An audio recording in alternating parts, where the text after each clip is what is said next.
Ads ये क्या बीमारी है? आज हम इस वीडियो में इसके बारे में बात करेंगे। ये मुख़फ़्फ़फ़ है एक्वायर्ड इम्यूनोडेफिशिएंसी सिंड्रोम, यानी हमारे जिस्म में मुदाफ़ियती निज़ाम का बिल्कुल तबाह हो जाना एक्वायर्ड से, यानी पहले नहीं था हमारे जिस्म में, लेकिन बाद में हो गया है। और ये जिस वजह से होता है वो एक वायरस है।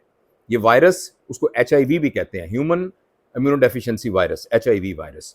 ये वायरस हमारे जिस्म में दाखिल होता है और दाखिल होकर एक बीमारी पैदा करता है जिसमें हमारी जिस्म के सफ़ेद जरसूमों में एक जरसूमा होता है जिसे टी सेल कहते हैं, उसको ये तबाह कर देता है। यानी आप ये समझें कि किसी भी मुल्क का जो सिक्योरिटी का सिस्टम है, जो उनके बाहर गार्ड बैठे हुए हैं, जो उनकी डिफेंस फोर्सेस हैं, उनको जो चीज़ तबाह कर दे, जिस तरह अगर खुदा न खास्ता किसी जगह की, किसी लोकेलिटी की, तो वहाँ फिर जितने लोग होते हैं वो वल्नरेबल हो जाते हैं। तो एड्स ये करता है। अच्छा, अब इसके बारे में जो ख़ास बात ये है कि ये बीमारी एक ख़ास तरीके से फैलती है, और वो इस तरीके से फैलती है कि ये वायरस एक तो हमारे खून में खून से मुंतकिल हो सकता है।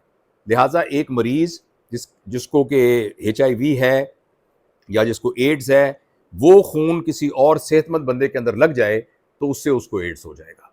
लिहाजा ये जो ब्लड ट्रांसफ्यूजन्स होते हैं, अगर इनकी एहतियात ना की जाए तो इसकी वजह से ये ट्रांसफ़र हो जाता है। दूसरा, बहुत से ऐसे प्रोफेशंस हैं कि जिसमें दूसरे का खून हमें लग सकता है। मसलन सर्जन, सर्जन के कट लग जाए तो उसका खून उसके अंदर जा सकता है। इसी तरह ये जो हमारे नाई बैठे हुए हैं, बार्बर्स, तो ये बाज़-औक़ात जो है वो एक दूसरे का उस्तरा, एक दूसरे के इंस्ट्रूमेंट यूज़ करते हैं। दांत निकालना, डेंटल प्रोफेशन, इसी तरह एंडोस्कोपी का प्रोफेशन, तो जिसमें भी खून से मुतल्लिक चीज़ें हैं और जो दूसरे को मुंतकिल हो सकती हैं, ये बीमारी लग सकती है।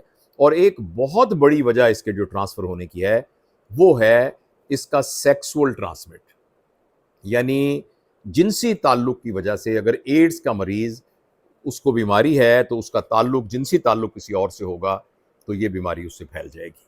और इसलिए ये बहुत बीमारी कॉमन है हम जिन्स परस्तों में, जिनको होमोसेक्सुअल्स कहते हैं। और ये बीमारी इसी तरह से जो कोई भी जिनसी वर्कर या जो माशरे की एक बुरी बात है जिसको हम कहते हैं कि तवाइफ, यानी जो सेक्स वर्कर्स हैं, वो गलत नाजायज़ तरीके से जो जिनसी ताल्लुकात हैं, उनकी वजह से ये बीमारी बहुत ज़्यादा फैल जाती है। तो ये जानना बहुत ज़रूरी है। लिहाजा जब ये अंदर वायरस जाता है, जैसे मैंने आपको बताया, तो ये हमारे जिस्म के मुदाफ़ती निज़ाम को तबाह कर देता है, जिसकी वजह से आम इन्फेक्शन अगर गले की होगी तो एड्स वाले मरीज़ को इतनी शदीद होगी कि पता भी नहीं चलेगा।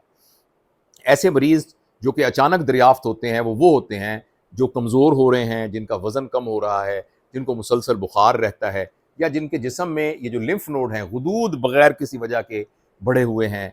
ऐसे मरीज़ों को अमूमन पखाने के रास्ते के प्रॉब्लम भी होते हैं कि वहाँ बहुत से फोड़े निकल रहे हैं और वो मुसलसल निकल रहे हैं और वो ठीक नहीं हो रहे। तो इस तरह के जो मरीज़ हैं, वो बेसिकली उन पे जब टेस्ट कराया जाए तो कभी पता लगता है कि उनको एड्स तो नहीं है कहीं, खुदा ना खास्ता।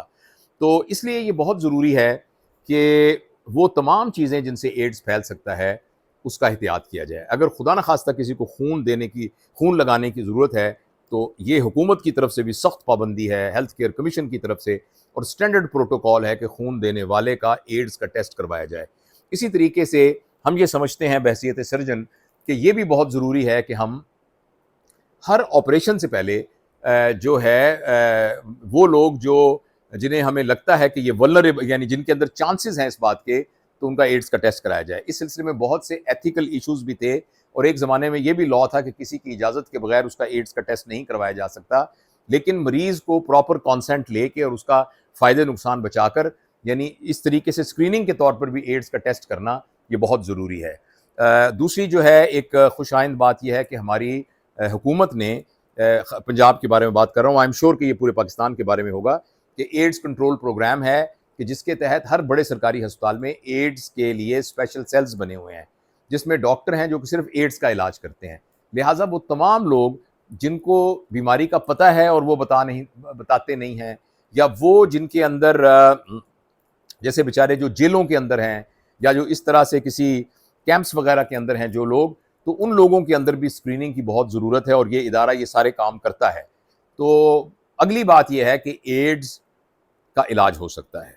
इसको इस हद तक वायरस के लोड को कम किया जा सकता है कि जिससे आदमी बीमारियों से बचा रह सकता है। और दूसरा, एड्स का जानना इसलिए भी बहुत ज़रूरी है कि एड्स की बीमारी उसकी वजह से किसी और को ना पहुंच जाए। तो मैं इस वीडियो का खुलासा बताना चाहता हूँ आखिर में, वो ये है कि हम ये समझ रहे हैं कि शायद हमारे माशरे में एड्स की बीमारी नहीं है, मगर हमारे माशरे में भी एड्स का बहुत ज़्यादा इंसिडेंस है।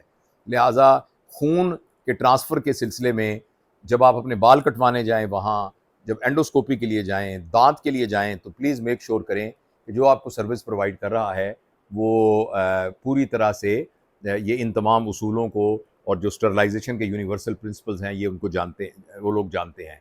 और इसी तरह माशरे से ये जो बुराइयां हैं, हम जिन्स परस्ती और इसी तरीके से जो इलिजिटमेट सेक्स वर्कर्स हैं, जो यानी एक तरह का गलतकारियाँ हैं, बदकारियाँ हैं, तो उन सब का तदारुक जो है वो माशरती लेवल पर भी करने की ज़रूरत है, हुकूमत के लेवल की भी करने की ज़रूरत है। और आखिरी बात यह है कि एड्स के इलाज के लिए सरकारी इदारों में मुफ्त इलाज की सहूलत मौजूद है। लिहाजा बगैर किसी एम्बेरसमेंट के, क्योंकि आप इनोसेंट विक्टिम भी तो हो सकते हैं ना, ये ज़रूरी तो नहीं है कि आपने कोई गलत काम किया है तो एड्स है, हो सकता है किसी खून की वजह से आपको ट्रांसफ़र हुआ हो, तो वो उन इदारों से रब्ता करना चाहिए। वहाँ उनकी प्राइवेसी का भी ख्याल रखा जाता है, सीक्रेसी का भी ख्याल रखा जाता है और उनका इलाज भी किया जाता है। तो ये कुछ बातें थी जो एड्स के बारे में मैं बताना चाहता था।